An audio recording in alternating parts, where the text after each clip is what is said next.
बिस्मिल्लाहिर्रहमानिर्रहीम, अस्सलाम वालेकुम नाजरीन। मैं हूं बाबर हयात और आप देख रहे हैं 24/7 उर्दू न्यूज़ पर होम एक्सपेंस के ताउन से बाबर हयात शो। नाजरीन, एक बार फिर वर्ल्ड कप में पाकिस्तान के सेमीफाइनल में पहुंचने की उम्मीदें जाग उठी हैं और उम्मीदें रोशन हो गई हैं। और मेरे चेहरे पे जो ये मुस्कुराहट है उसके साथ साथ जो हंसी है वो इसलिए भी है कि ये पता नहीं कब से हम यही कर रहे हैं। यानी जब भी वर्ल्ड कप आता है तो हर वर्ल्ड कप में एक मौका ऐसा ज़रूर आता है कि जब हम इफ्स एंड बट्स में पढ़ते हैं। और ये अभी हम सोच रहे थे कि शायद ये इफ्स एंड बट्स का खेल पहले ही ख़त्म हो जाए, लेकिन इस बार भी वर्ल्ड कप में ये खेल ख़त्म नहीं होने जा रहा। जी हाँ, आज पाकिस्तान ने जिस तरह से बांग्लादेश को बड़ी शिकस्त दी है, बुरी शिकस्त दी है, उस शिकस्त के बाद पाकिस्तान को अब करना क्या है, पाकिस्तान सेमीफाइनल में कैसे क्वालिफाई कर सकता है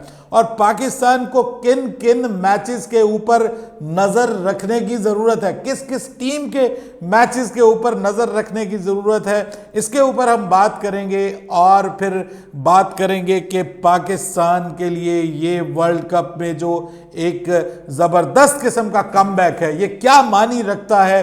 पाकिस्तान का जो कॉम्बिनेशन है ये एक बार फिर विनिंग कॉम्बिनेशन बनता हुआ नज़र आ रहा है, इसके हवाले से भी बात करेंगे। और फिर जो कुछ छोटी मोटी खामी है अगले मैच से पहले वो किस तरह से हम इम्प्रूव कर सकते हैं उस पर भी बात करेंगे। लेकिन आगे बढ़ने से पहले आपसे गुजारिश कि अगर आप हमारे नए व्यूअर हैं तो प्लीज़ हमारे इस चैनल को जल्दी से कर दीजिएगा सब्सक्राइब और बेल आइकन को पुश करना मत भूलिएगा।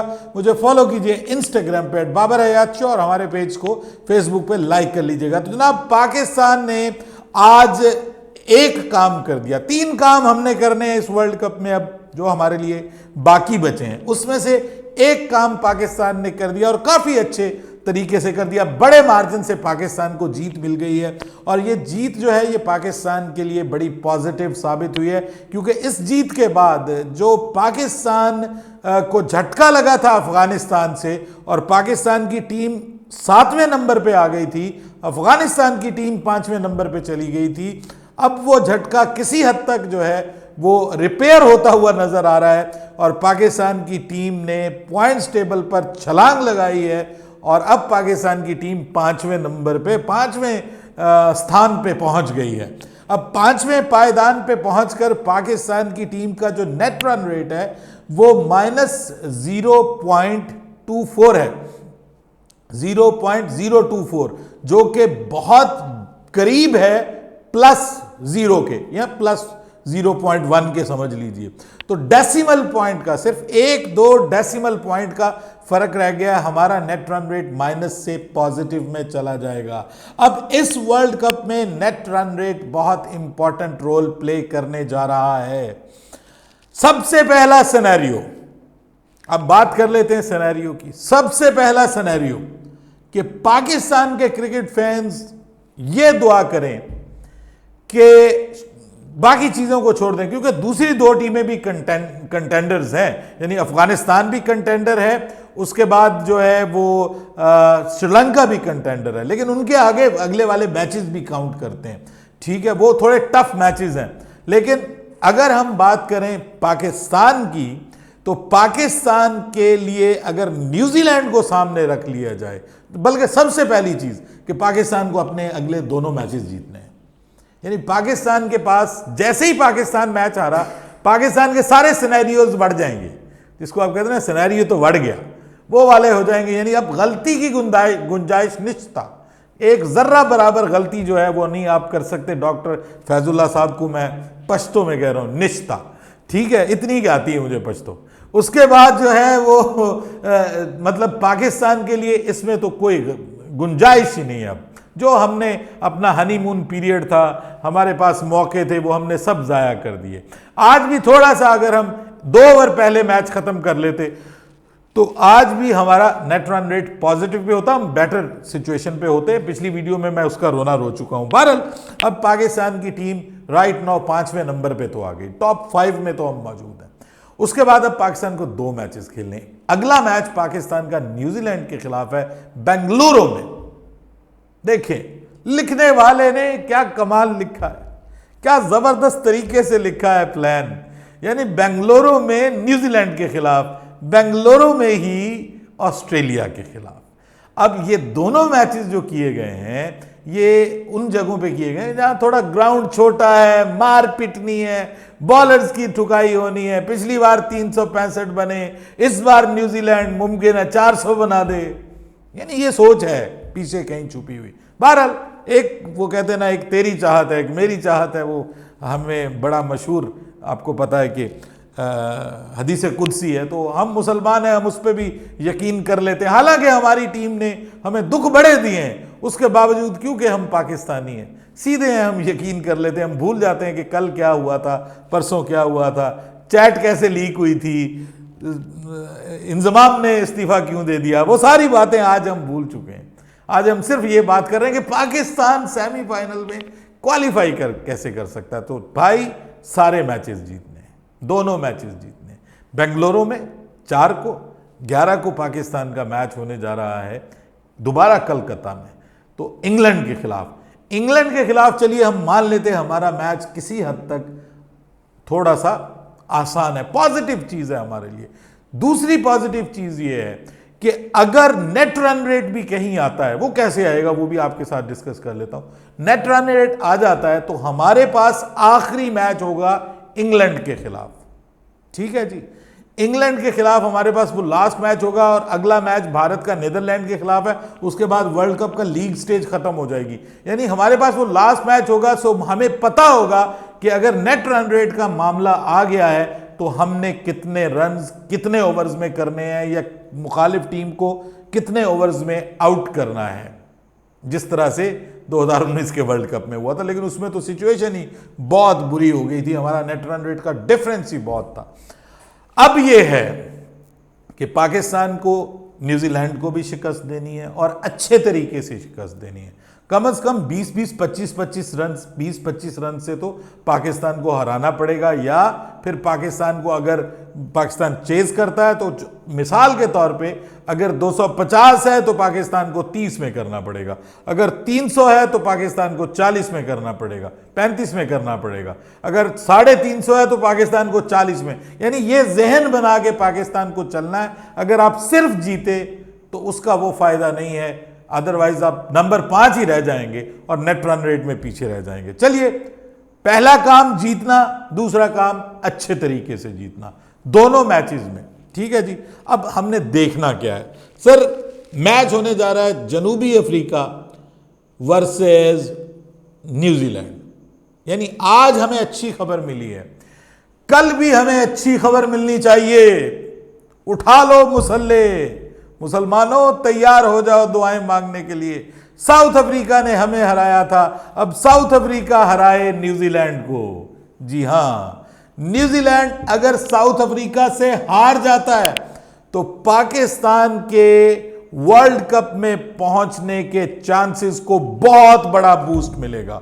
और नेट रन रेट अगर पाकिस्तान शिकस्त दे देता है तो नेट रन रेट का मामला भी आ सकता है। और अगर न्यूजीलैंड को श्रीलंका उसके आखिरी मैच में भी शिकस्त दे देता है, जो कि थोड़ा मुश्किल लगता है, लेकिन अगर शिकस्त दे देता है तो फिर पाकिस्तान डायरेक्ट क्वालिफाई भी कर सकता है। सो जो अगले 24 घंटे हैं, कल रात इस वक्त हम जरूर बात कर रहे होंगे कि भाइयों ये किस तरह से होने जा रहा है, किस करवट ऊंट बैठ रहा है। तो अगर कल न्यूजीलैंड की, चलिए हम मानते हैं कल का मैच न्यूजीलैंड की टीम जीत जाती है, और कोई बहुत बड़े मार्जिन से नहीं जीतती, क्लोज मैच होता है, बहुत बड़े मार्जिन से नहीं जीतती, जीत जाती है, तो वो 10 पॉइंट हो जाएंगे उनके। हमारे पॉइंट्स कितने हैं? 6। न्यूजीलैंड के भी 2 मैचेस, हमारे भी 2 मैचेस। फिर सर न्यूजीलैंड को अगले दोनों मैचेस हारने पड़ेंगे, ठीक है जी। अगर पाकिस्तान चाहता है कि न्यूजीलैंड जो है वो नेट रन रेट वाले मामले में आए, तो दोनों मैचेस हारने पड़ेंगे। हमारा भी मैच हारना पड़ेगा, श्रीलंका से भी मैच हारना पड़ेगा। तो सबसे पहले ये दुआ करनी है कि ये जो मैच है, साउथ अफ्रीका क्योंकि स्ट्रांग टीम है, तो साउथ अफ्रीका से न्यूजीलैंड हारे, ताकि बाद में थोड़ा मार्जिन हो। आपको फिर भी जीतना पड़ेगा, वो तो खैर आउट ऑफ क्वेश्चन है ना, कि वो तो अगर आप हार गए तो फिर सब बढ़ जाएगा सारे का सारा सिनेरियो। तो वहाँ पर जो है वो फिर श्रीलंका जो है आखिर में वो अगर हार भी जाता है श्रीलंका न्यूजीलैंड से, तो हमारे पास फिर भी वो दुआ फिर हमें करनी चाहिए कि न्यूजीलैंड अगर श्रीलंका अगर न्यूजीलैंड से हारता है तो वो बहुत बड़े मार्जिन से ना हारे, मतलब माइनर से मार्जिन से 1-2-4 रन से हार जाए। कुछ ज्यादा बड़े मार्जिन से हार गया तो फिर पिछले साल वाला ही मामला हो जाना है हमारे साथ, पिछले साल वाला ही मामला हो जाना है कि हमने जनाब पता नहीं कितने ओवर्स में वो बिल्कुल एक मजा का खेज इक्वेशन बन गई थी, बहुत कम ओवर में बहुत ज्यादा रन्स वाला वो मामला आ गया था चेज करने वाला, जो किया ही नहीं जा सकता था। तो वो वाला सीन नहीं होना चाहिए, रियलिस्टिक आपके लिए होना चाहिए। तो सबसे पहली दुआ कि न्यूजीलैंड तीनों मैच हार जाए। उसके बाद श्रीलंका के हवाले से भी मांगनी है कि कहीं वो ना 12 पॉइंट्स ले जाए, वो सारे मैचेस जीत के कहीं वो 12 पॉइंट्स के आगे ना आ जाए। फिर अफगानिस्तान के हवाले से भी दुआ करनी है कि वो भी 12 पॉइंट्स पे ना पहुंचे। तो हमने अपना जो प्लान है उसके मुताबिक श्रीलंका के 8 पॉइंट्स होने चाहिए, अफगानिस्तान के 8 पॉइंट होने चाहिए और न्यूजीलैंड के भी 8 पॉइंट होने चाहिए। इन सब के 8-8 पॉइंट होने चाहिए। ये मैं सुबह जो मॉर्निंग में वीडियो करूंगा एक बार मुकम्मल सिनेरियो आपको मजीद बता दूंगा कैलकुलेशंस के साथ कि कौन सी टीम को कौन सा मैच हारना। मैं ये ऑलरेडी बना चुका हूं पूरे का पूरा हिसाब किताब, अभी तक वो उसके मुताबिक चल रहा है। अब कल का मैच जो है जो न्यूजीलैंड और साउथ अफ्रीका का बहुत इंपॉर्टेंट है, पाकिस्तान के लिए डू एंड डाई है। मैच वो उनका है लेकिन हमारे लिए डू एंड डाई है। हमारी टीम को, न्यूजीलैंड की टीम को, केन विलियमसन की टीम को पाकिस्तान के लिए कुर्बानी देना पड़ेगी। पहले भी देते आए हैं, इस बार भी आपको कुर्बानी देना पड़ेगी। ये मैच आपको हारना पड़ेगा, ये मैच आपको साउथ अफ्रीका को देना पड़ेगा।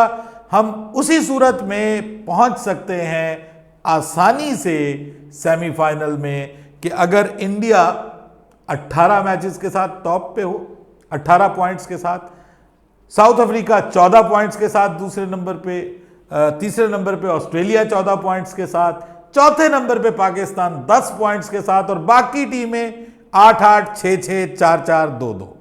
ये सीन होगा तो हम पहुंचेंगे। वरना मुझे ऐसा लग रहा है कि नेट रन रेट में आज भी हमने मौका मिस किया। न्यूजीलैंड को मुझे लगता है कि बहुत टफ है पाकिस्तान के को बड़े मार्जिन से कुछ 100 रन से हरा दे तो उससे न्यूजीलैंड के भी उसका सत्यानाश हो जाए।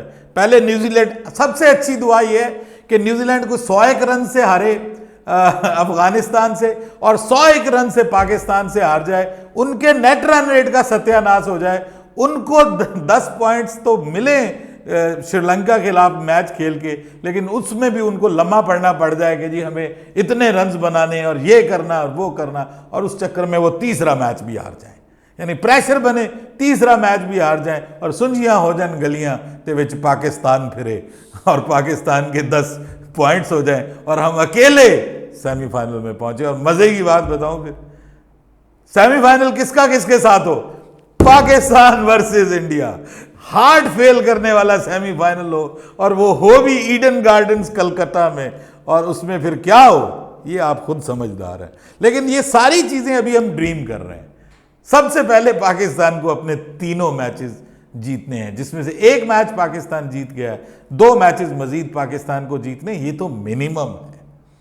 बाकी चीजें तो एक्स्ट्रा है ना जी, मतलब क्रीम भी डालें बीच में, थोड़ा सा चीज भी ऐड कर दें, वो एड ऑन्स जो होते हैं ना वो और चीजें हैं। यानी वो उनसे भी हार जाए और इतने रन से हार जाए, और वो उससे हार जाए, वो इतने रन से हार जाए, सब फारिग हो जाएं और हम अकेले रह जाएं, ये तो एड ऑन्स हैं। लेकिन net run rate is very crucial, very important, हमारे लिए भी ये इंपॉर्टेंट है। और अफगानिस्तान सर इस वक्त रियलिस्टिकली सबसे ज्यादा चांसेस है उसके आगे जाने के मैथमेटिकली, लेकिन उनकी जो आगे मैचेस हैं, अब उसमें ऑस्ट्रेलिया के खिलाफ भी उनको मैच खेलना है, ठीक है जी, थोड़े टफ मैचेस उनको खेलने, उनको उनके खिलाफ भी खेलना है, साउथ अफ्रीका के खिलाफ भी खेलना है। ये 2 मैचेस जो हैं ये बड़े टफ हैं।